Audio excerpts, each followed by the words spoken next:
Good morning to all of you. Today I will start the next part. और इसके पहले हम लोगों ने पढ़ा था कि जो NaCl होता है उसका एक तो मोल्टन स्टेट में इलेक्ट्रोलिसिस हम करा सकते हैं और दूसरा है वाटर में डालने के बाद एक्वस सोल्यूशन में। तो हमने NaCl लिया था, उसको जब पानी में डाला था तो क्या देखा था कि NaOH हमारा एज ए प्रोडक्ट के फॉर्म में बचता और बाकी H2 जो होता है वो कैथोड पे और Cl2 कहाँ पर निकलती है? एनोड पे। तो H2 गैस कहाँ पे निकलती है बेटा? कैथोड पे। और ये कहाँ पर निकलती है? एनोड पे। ये बातें आपको याद रखनी पड़ेंगी। फिर थोड़ा सा और बात हम कर लेते हैं। इसके जस्ट बगल में कितना कोफिशिएंट लगा है? 1। तो इसको कितना मान लेंगे? 1 मोल। और NaOH कितना बन रहा है आपका बेटा? इसके बगल में भी कितना है? 1। तो 1 मोल होगा। फिर यहाँ पर H2 कितना है? That is half mole. और यहाँ कितना है? That is half mole. आपको थोड़ा सा मोल कॉन्सेप्ट रिवाइज करा दें। मोल इक्वल टू होता है, इसको 3 तरह से हम लोग डिफाइन कर सकते हैं। पहला होता है आपका in the term of mass, तो ये काहे के बराबर होगा? मॉलिक्यूलर मास के बराबर होगा। दूसरा होता है number of particle 6.022 into 10⁻23 particle के। और तीसरा जो दिया हुआ है that is in the term of volume. Volume के टर्म में देखें अगर 22.4 लीटर एट NTP। तो यहाँ पर क्या हो जाएगा कि 1 मोल का वॉल्यूम, 1 मोल गैस का वॉल्यूम कितना होगा? 22.4 लीटर। तो यहाँ पर हम कितना देखते हैं कि आधा मोल है। तो आधा मोल का मतलब कितना हो जाएगा? 22.4 लीटर का हाफ करिए तो 11.2 लीटर। यहाँ पर भी कितना होगा? 11.2 लीटर। तो हम क्या कह सकते हैं कि 1 मोल अगर NaCl का हम इलेक्ट्रोलिसिस कराएंगे तो हमको NTP पर कितना वॉल्यूम H2 मिलता है? 11.2 लीटर। और 11.2 लीटर क्या मिलता है? Cl2। तो ये थोड़ा बेसिक बातें हैं, आपको पता होनी चाहिए। फिर इसके बाद आगे हम लोग स्टार्ट करेंगे। जो इलेक्ट्रोलिसिस कराने के बाद जो प्रोडक्ट बनते हैं, ये प्रोडक्ट जो होता है 2 फैक्टर्स पर डिपेंड करते हैं। तो ये कौन कौन से फैक्टर्स होते हैं हम इसके बारे में बात करेंगे। एक होता है आपका डिस्चार्ज पोटेंशियल और दूसरा होता है नेचर ऑफ इलेक्ट्रोड मटेरियल। दूसरा क्या होता है? Nature of electrode material. तो हम क्या बताएंगे कि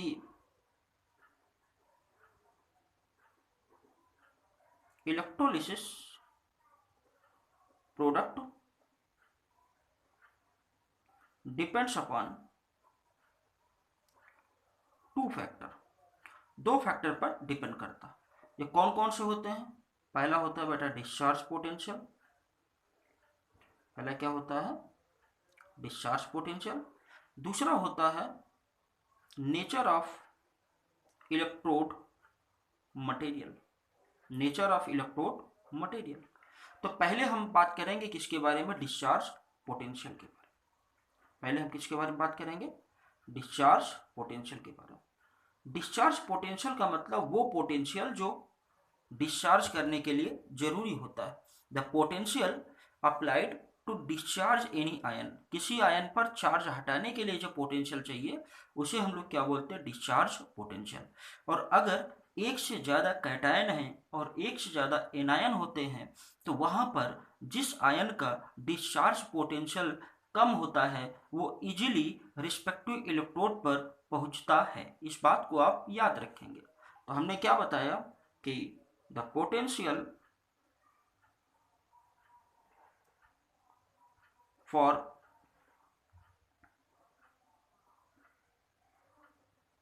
discharging an ion is called discharge potential। और फिर क्या बात है? Lower is the discharge potential, easily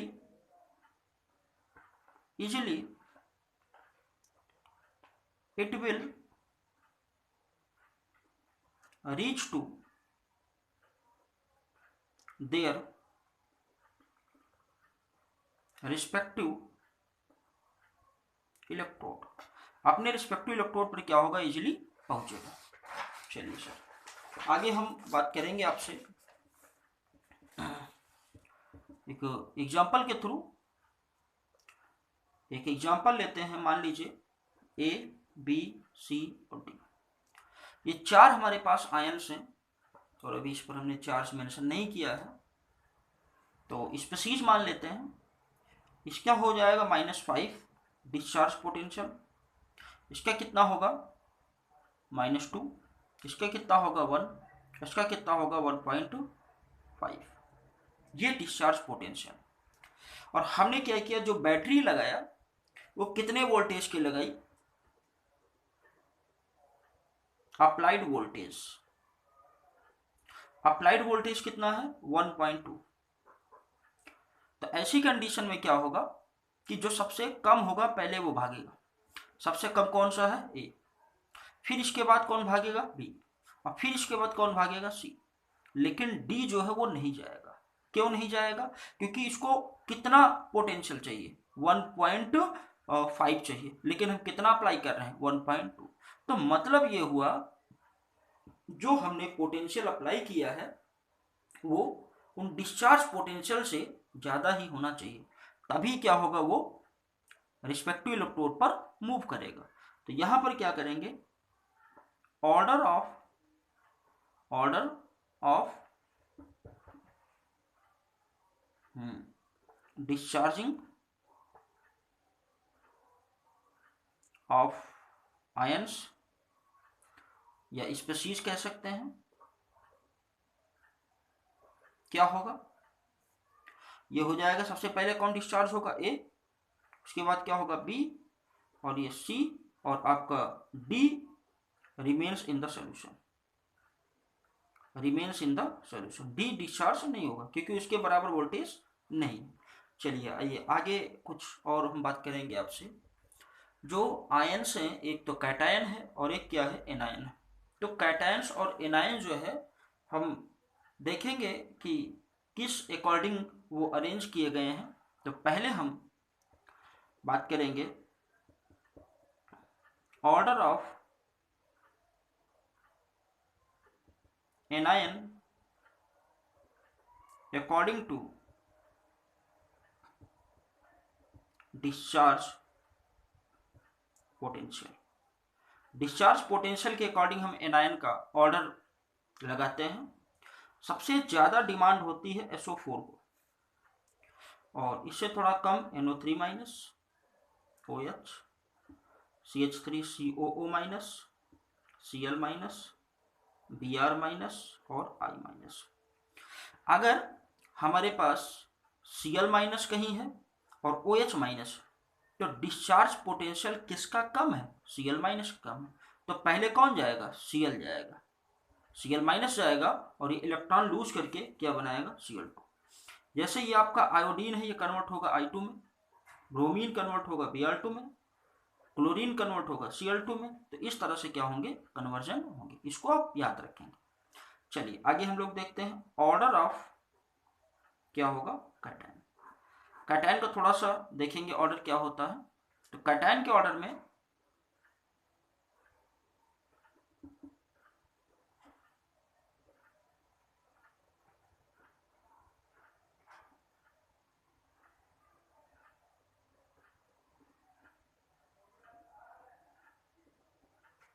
तो इसको थोड़ा सा एक फार्मूला के थ्रू हमने बनाया है ताकि आपको आसानी से याद हो जाए।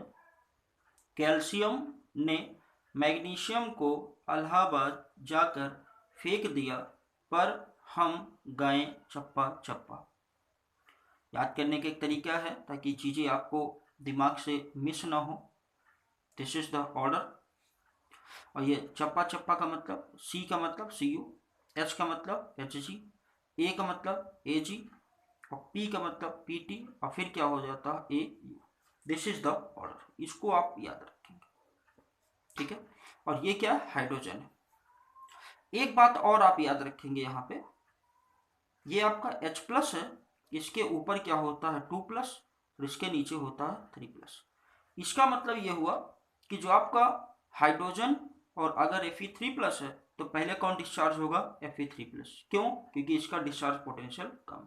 तो यहाँ पर क्या बताया कैल्शियम ने मैग्नीशियम को इलाहाबाद जाकर फेंक दिया, पर हम गाएं चप्पा चप्पा।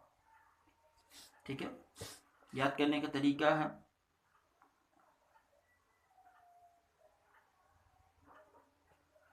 चलिए आगे हम चलेंगे। इसके बाद कुछ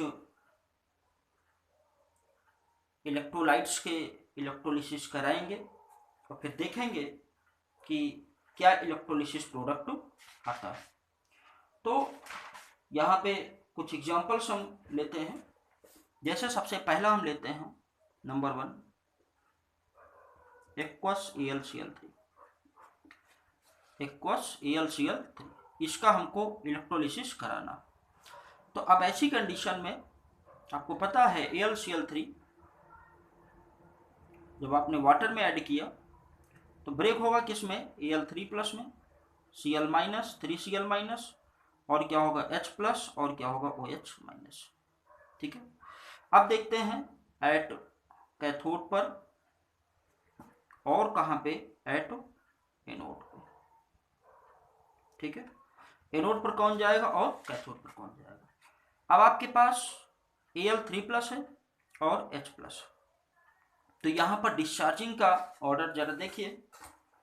अभी आपको बताया Al एल्यूमिनियम का ज़्यादा होता किससे, हाइड्रोजन से। तो हाइड्रोजन की डिस्चार्जिंग जो होगी आसान होगी। क्यों होगी, क्योंकि इसका डिस्चार्ज पोटेंशियल कम है। दूसरी कंडीशन, तो यहाँ पर हमने हाइड्रोजन को भेजना है। अब यहाँ पर क्या बचा, Cl minus and OH minus. तो ये जो ऑर्डर दिया है, एक क्या दिया है Cl माइनस और इधर क्या दिया है OH माइनस। तो OH का ज़्यादा है डिस्चार्ज पोटेंशियल और Cl के क्या है कम। तो Cl क्या होगा, पहले डिस्चार्ज होगा। तो यहाँ से क्या क्या चला गया बेटा, यहाँ से H चला गया और Cl। तो कैथोड जो दिया है, कैथोड क्या होगा, नेगेटिव। इस पर क्या आ जाएगा, पॉजिटिव। पॉजिटिव में क्या जाएगा, H2 गैस, और H2 गैस कहाँ पर लिबरेट होती है, एट कैथोड। और इसी तरह से यहाँ पर क्या जाएगा, Cl माइनस, और यहाँ पर कौन सी गैस लिबरेट होगी, Cl2 गैस लिबरेट होती। अब रिमेन इन द सोल्यूशन क्या देखते हैं, remain in the solution. Solution में क्या बचा रह गया, सोल्यूशन में बचा रह गया AlOH का होल थ्राइस। तो सोल्यूशन कैसा है बेटा, नेचर में बेसिक है, और जो बेसिक होते हैं उनका pH वैल्यू जो होता है मोर देन 7 होता है। जो बेस होते हैं उनका pH वैल्यू मोर देन क्या होता है, 7 होता है। तो अब यहाँ पर एक कंक्लूजन थोड़ा सा हम बात करेंगे आपसे।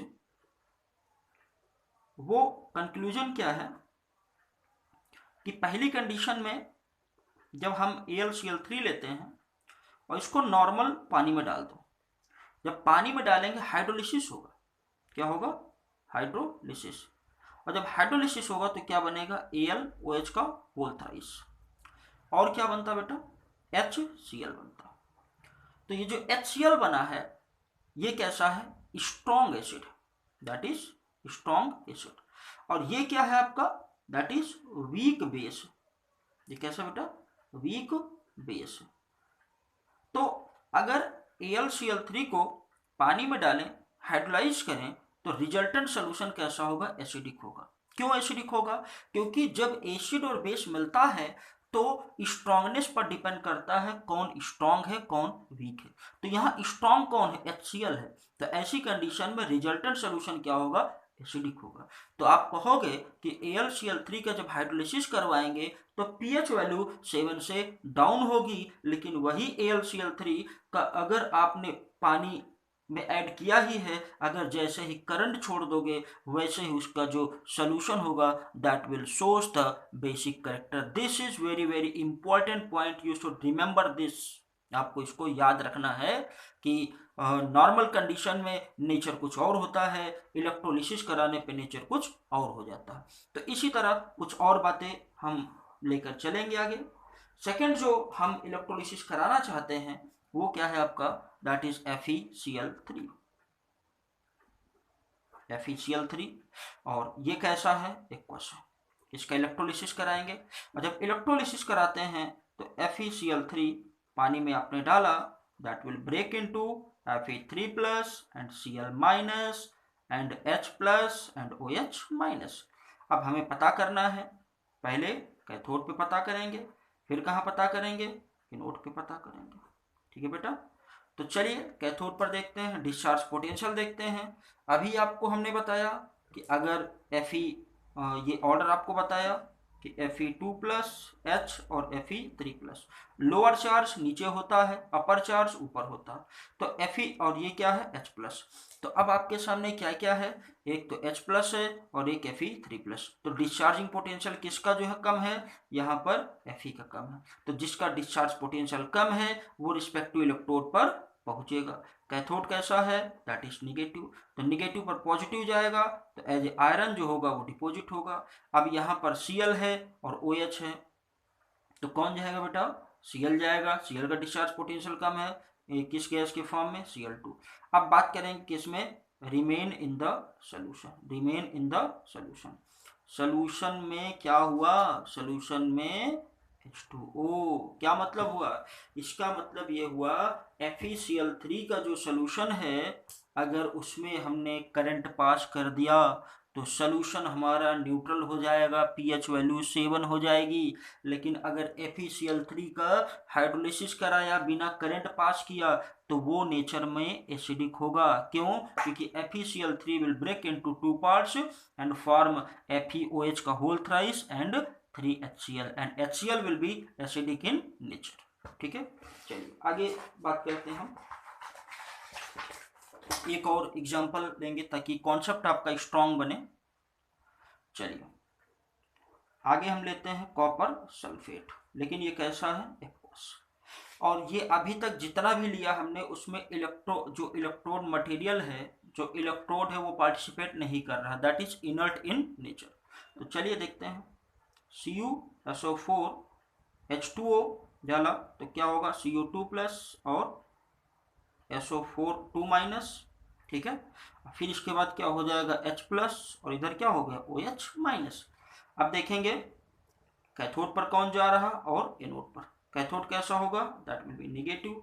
फिर इसके बाद क्या देखेंगे, एट एनोड पर देखेंगे, एनोड कैसा होगा बेटा, पॉजिटिव होगा। अब समझिए बात को हमारी, तो जिसका डिस्चार्ज पोटेंशियल कम होगा वो जाके क्या करेगा, वो जो है डिपॉजिट होगा। तो ऐसी कंडीशन में Cu का डिस्चार्ज पोटेंशियल कम है, इसको जाना तय है। और फिर इधर इसमें देखा जाए तो किसका, ये डिस्चार्ज पोटेंशियल OH का डिस्चार्ज पोटेंशियल कम है। तो ऐसी कंडीशन में ये जो आपका कैथोड पर जाएगा, कौन जाएगा, Cu डिपॉजिट होगा, कॉपर। ठीक है, और ये जो आपका एनोड पर कौन जाएगा, एनोड पर जाएगा OH। ठीक है, ये 4OH कन्वर्ट हो जाएगा H2O और O2। तो एनोड पर कौन सी गैस निकल रही है, O2। ठीक है, O2 कंबशन रिएक्शन के लिए रिस्पॉन्सिबल होती है, इसको याद रखिएगा।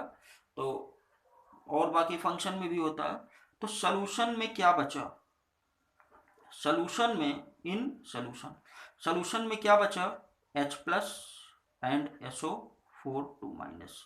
तो इसका मतलब ये हो जाएगा आपका क्या, दोनों को कंबाइन करेंगे।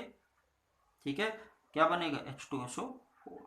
तो कॉपर सल्फेट का एक सोल्यूशन लिया, करंट डाल दिया, करंट लगाया तो क्या हुआ, उसका जो pH वैल्यू है वो 7 से डाउन हो गया, एसिडिक हो गया। क्यों, क्योंकि जो बच रहा वो क्या है, H2SO4 है। तो इस तरह से बातों को आप याद रखेंगे। और एक पॉइंट मैं आपको यहाँ रिकैप करा दूं, एक फार्मूला याद रखेंगे, ABR, A का मतलब होता है एसिड और B का मतलब होता है ब्लू, R का मतलब होता है रेड। जो एसिड होते हैं वो ब्लू लिटमस को रेड में कन्वर्ट कर देते हैं। सिमिलरली जो बेस होते हैं वो रेड को ब्लू में कन्वर्ट कर देते हैं। ये बेसिक बातें आपको पता होनी चाहिए, ताकि अगर आपसे पूछा जाए कि कॉपर सल्फेट के सोल्यूशन को इलेक्ट्रोलिसिस करने के बाद अगर उसमें हमने ब्लू लिटमस डाल दिया या रेड लिटमस डाल दिया तो सोल्यूशन पर क्या फ़र्क पड़ेगा। ठीक है, चलिए एक अगला कॉन्सेप्ट पर हम बात करेंगे। अगला जो कॉन्सेप्ट है आपकी हमने CuSO4 लिया with Cu electrode, Cu electrode के साथ हमने इस पर बात किया। तो CuSO4 का जो इलेक्ट्रोड है यहाँ पर इलेक्ट्रोड पार्टिसिपेट करेगा, और ये जो रिएक्शन है आपकी कॉपर के प्यूरिफिकेशन में यूज होता है। जनरली आगे हम लोग मेटलर्जी चैप्टर में पढ़ेंगे कि जो हम कॉपर को उसके ओर से सेपरेट करते हैं, तो वहाँ पर हमको जो कॉपर होता है ब्लिस्टर कॉपर, उसमें इम्प्योरिटी होती है, उस इम्प्योरिटी को बहुत ज़्यादा परसेंटेज तक प्यूरिफाई करने के लिए हम उसका इलेक्ट्रोलिसिस करवाते हैं, और वो इलेक्ट्रोलिसिस यही होता है। तो चलिए देखते हैं हमने क्या किया, इलेक्ट्रोलिटिक सेल लिया, फिर इसके बाद यहाँ पर और एक ये ले लिया, और फिर इसको हमने क्या कर दिया, बैटरी से जोड़ दिया। अब देखिए एक एनोड है और एक क्या है, कैथोड, और इसके अंदर सॉल्यूशन जो हमने भरा वो क्या है, कॉपर सल्फेट। एनोड जो है वो कैसा होता है, इम्प्योर कॉपर होता है। कैसा होता है, इम्प्योर, और ये जो होती है दैट इज प्योर कॉपर होती है। तो ऐसी कंडीशन पर एट एनोड पर जो रिएक्शन होगी, ये कॉपर पार्टिसिपेट करेगा, ये चेंज होगा Cu2+ और 2 इलेक्ट्रॉन्स। और फिर इसके बाद होता है क्या है, इसके नीचे जो है कुछ इम्प्योरिटीज इकट्ठा होती हैं एनोड के नीचे, इसीलिए इसे एनोड मड बोलते हैं। फिर इसके बाद एट कैथोड पर आते हैं। कैथोड पर क्या होगा, Cu2+ इस रॉड से छूट के आया Cu2+, अब क्या होगा, घूमेगा और जाके इस पर डिपॉजिट हो जाता। तो ये जो Cu2+ है वो क्या करेगा, इलेक्ट्रॉन को एक्सेप्ट करेगा, मतलब ये Cu2+ इलेक्ट्रॉन, Cu2+ इधर आया सोल्यूशन में, इलेक्ट्रॉन क्या है, मूव करेंगे, तो ये इलेक्ट्रॉन जो है यहाँ जो Cu2+ फ्री है उसको क्या करेगा, ये एब्जॉर्व करेगा, मतलब यहाँ पर रिएक्शन होगी, तो ये क्या बनेगा, Cu। तो ये कैसी रॉड थी, इम्प्योर थी, और ये कैसी रॉड है आपकी, प्योर। ठीक है, तो यहाँ पर हाई प्योरिटी का कॉपर ऑब्टेन करने के लिए हम लोग ये प्रोसेस करवाते हैं। ठीक है, आई थिंक इसमें आपको प्रॉब्लम नहीं होना चाहिए।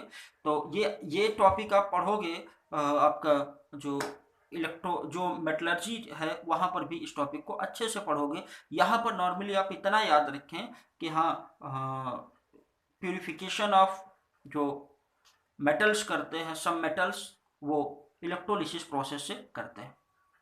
ठीक है, तो बेटा आई थिंक कोई दिक्कत नहीं होनी चाहिए। तो एक बार फिर से हम रिकैप करते हैं पूरी चीज़ें जो हमने पढ़ी हैं। तो हमने क्या बताया कि NaCl H2O, NaOH H2 और Cl2। NaOH का नेचर कैसा होता है बेटा, बेसिक होता।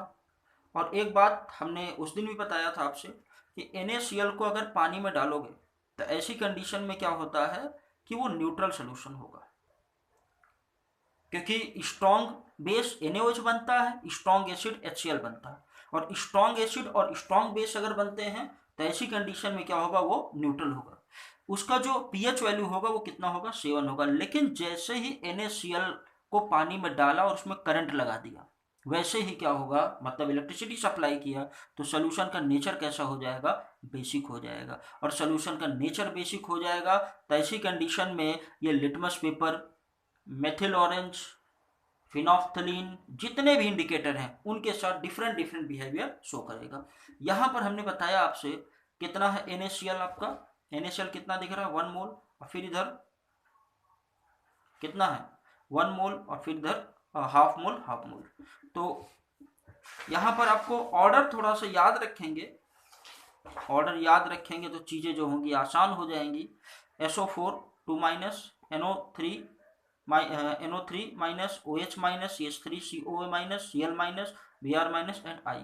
ये आप याद रखिएगा, ये कोल्बे इलेक्ट्रोलिसिस में यूज होता है, CH3 और यहाँ से CO2 बाहर निकल जाता है। तो बेटा आप इतना करें, जहाँ डाउट होता है आप बताएंगे, कमेंट बॉक्स में लिखेंगे, हम जितना हो सकेगा आपकी प्रॉब्लम्स को सॉल्व आउट करने का कोशिश करेंगे। Okay, thank you.